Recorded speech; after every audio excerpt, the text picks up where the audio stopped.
stood when others fell, our Savior, who carried us from darkness to dawn, our prophet, who spoke the truths of our soul, our African liberator, who broke the chains, who shattered the walls. He walked with courage, he spoke with fire, he rose with spirit, he dreamed with vision. We honor you, we praise you, we follow your light, our hero, our savior, our prophet, our African liberator. Ibrahim Traore. We the Ghanaian citizens, majority of the Ghanaian youth citizens support Captain Ibrahim Traore in whatever he's doing. We support you 100%. Now, Captain, even in your struggle times like this, if you need Ghanaian citizens to come and support you fight and to liberate yourself, we the citizens of Ghana, we are ever ready. Just come and pick us and we are going to support you. Because we cannot afford to sit down for Captain Ibrahim Traore to go just like Thomas Sankara just went off, just like Gaddafi was taken off, just like Osadefo, Dr. Kwame Nkrumah was taken off, just like Patrice Lumumba was taken off. We cannot afford for Captain Ibrahim Traore to also be taken off. It is impossible. So Captain Ibrahim Traore, anytime you need us, any day, anytime, Ghanaian citizens are ever ready to support you. And we support you 100%. As an African, give this video a million share. Just like you give to any other video. Give this video a million share. Now, the revolution has begun. Aluta.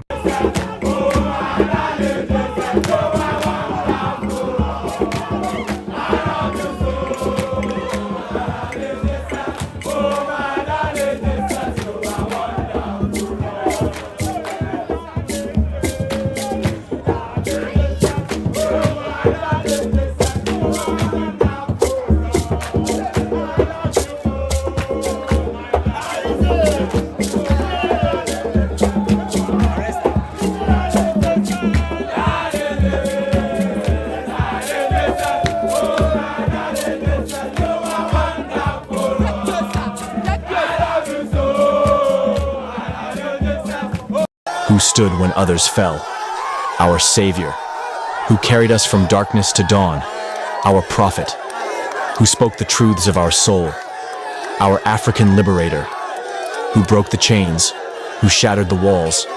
He walked with courage, he spoke with fire, he rose with spirit, he dreamed with vision. We honor you, we praise you, we follow your light, our hero, our savior, our prophet, our African liberator. What's happening in Burkina Faso must be supported. What's happening in Mali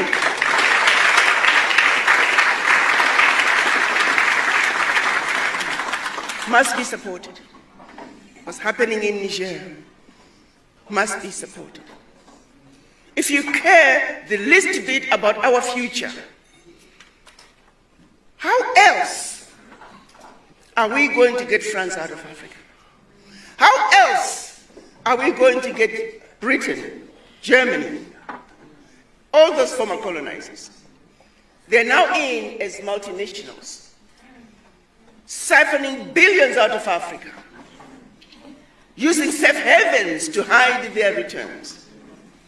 We know they're here. They are now wolf in sheep's clothing. What is it going to take? If you look at the move that Niger made, by simply saying, France, you can no longer buy our uranium for 80 cents a kilo, when we know very well you're selling it for 200 euros per kilo. Niger was realizing about 1 billion out of the sales of its uranium a year, while France was realizing close to 300 billion. That one move alone, when Niger said, if you want our uranium, 200 euros a kilo, please. Immediately, 300 billion. 1 million. It's not going to take much to change Africa. We got what it takes. If there's one thing we're very fortunate of, we are endowed with everything the rest of the world needs. The truth of the matter is, we don't need the world. The world needs Africa.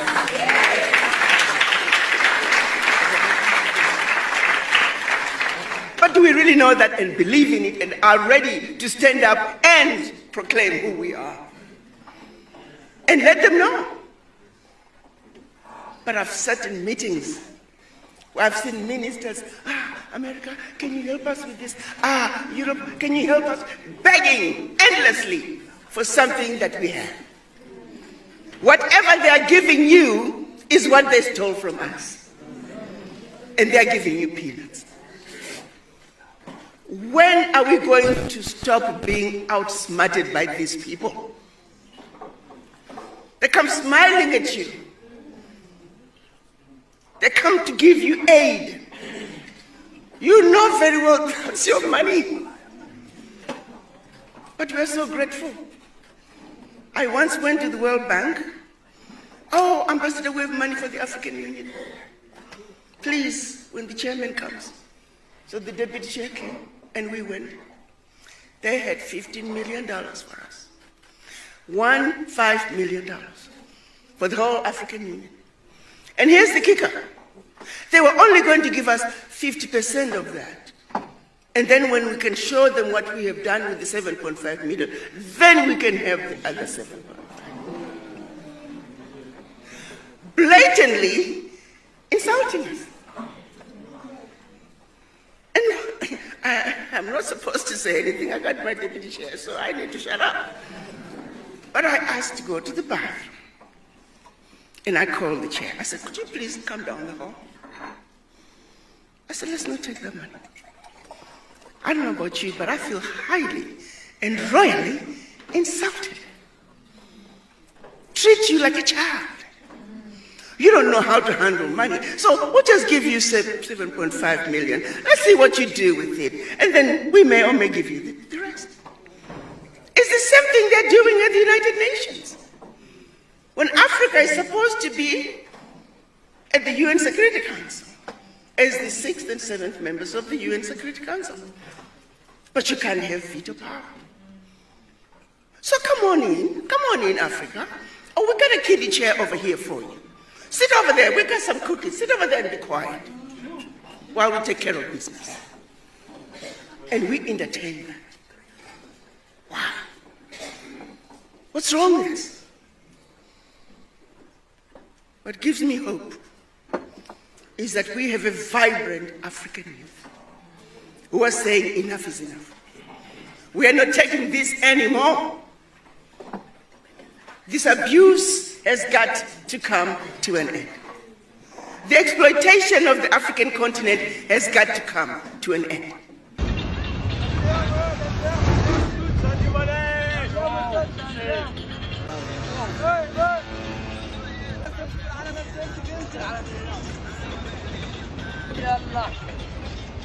Why is the Chinese running the planet right now? The Chinese is really the superpower of the planet. You know why? They're the most organized people. And a lot of Chinese don't like Mao Zedong. And Mao Zedong did a lot of bad things. But let me tell you what Mao Zedong did do.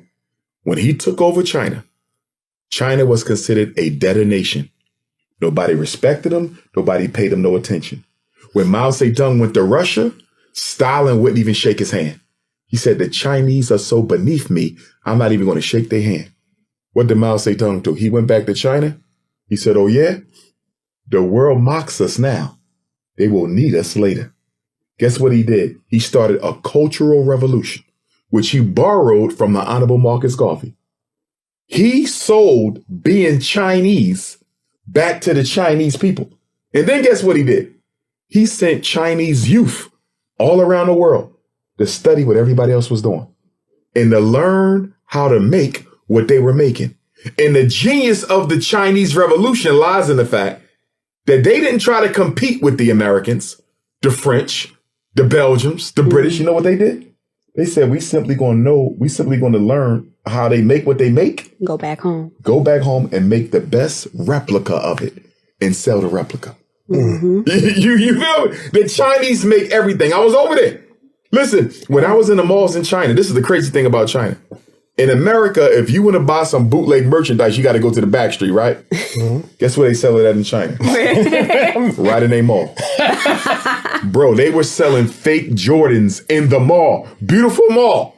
Like you go to a mall here, imagine walking to a mall and a store full of fake Jordans, a store full of fake True Religion, a store full of fake Ralph Lauren. I couldn't believe, in the open, no hiding. Because remember, they communists, so they don't believe in capitalism. So they don't respect it. They don't respect it at all. So in China, you can buy anything bootleg you want made by the white man. They're going to sell it to you. In open air, no secret. So I ain't going to lie. I went crazy. I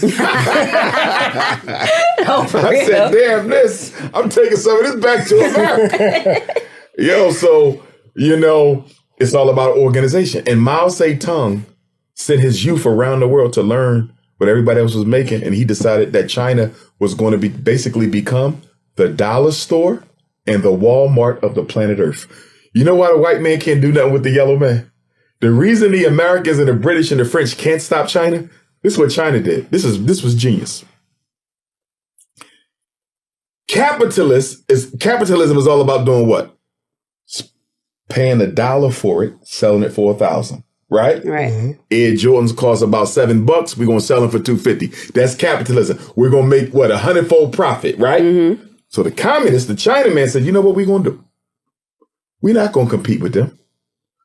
2/3 of the world lives on less than $1 a day. 2/3 of the world live on less than they can't afford to buy all this. So why we want to make a car to compete with Mercedes? Why we want to make a sneaker to compete with Air Jordan? Most people around the world will never buy that. They can't afford it. You know what we're going to do? We're going to make merchandise that the poor can buy. China caters to the poor. The problem with America can't get rid of China. How do you put somebody out of business who's underselling everything you produce? You see that? You can't mess with them. Everybody buys from China. The whole Asia buy from China. Africa buy from China. The Caribbean buy from China. Central and South America buy from China. We buy from China. How are you going to get rid of them? China has made themselves indispensable to the existence of the world. Cheap clothes, they sell it. Cheap food, they got it. The dollar store stuff. Where most of your dollar store stuff come from? China. Made in China, yeah. So how the hell are you going to get rid of China when China is taking care of the poor people who represent the majority of the earth? Check it out. Basically, the Chinese are saying to the white man, you made the world poor through capitalism. And I'm going to cater to the people you made poor so they never need you again.